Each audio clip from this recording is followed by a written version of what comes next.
Okay.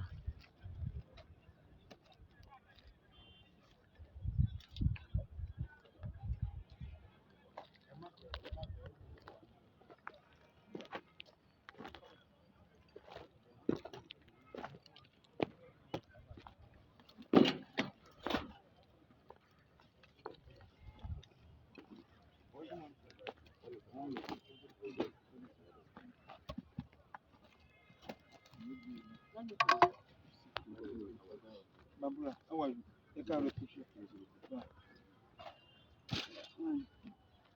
Síbí wọn ti pàjá ẹlẹ́jà ní ìdúnyà jẹ́yìn níbẹ̀ yẹn. But nobody was found there anyway. The agreement yesterday, when the governor came, was that in the hostel on my This hostel, these two. which you can't come with, but fire brigade now, one of my oil countries be by. Why are not happy? Jokobi, we left you People that are here, let Around us to just approve me by you, which padà wá bí by you 2:30. I left Around there. We that's left what there. check. Yeah. Abi.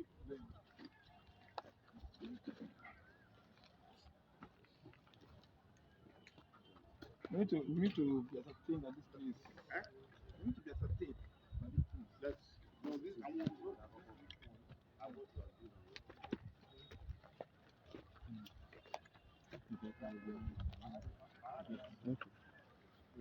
But we actually look man. Is there anybody at the gate? I don't understand.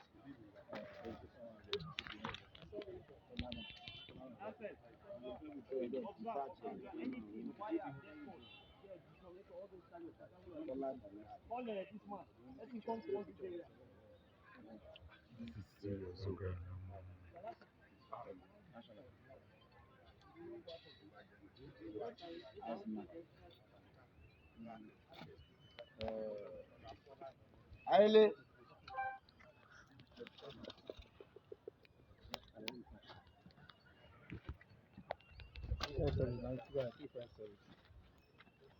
So can I give it to you?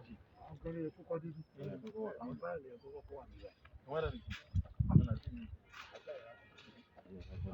Àwọn kan sì dáná lájà bẹ̀rẹ̀. Ajá ẹ̀ ó ti yẹ kó. Wọ́n ti yóò ti kú. Ajá tó pariwo. Ó dẹ̀ lè rí nǹkan ó lè rí nǹkan bóyá àwọn èèyàn wà ó lè wà lábẹ́ àwọn èèyàn lè wà lọ́dà kiri. Hostel yìí ló tẹ̀ dùn méjì.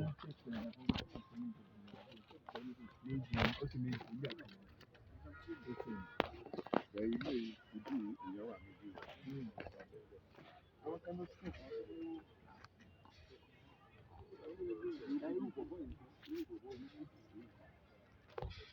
wọ́n rí bàtà rẹ̀.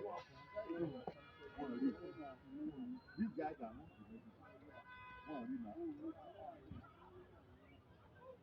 Bàbá kan náà sọ pé ìdíje ẹ̀ máa rẹ́jú bọ̀dù láti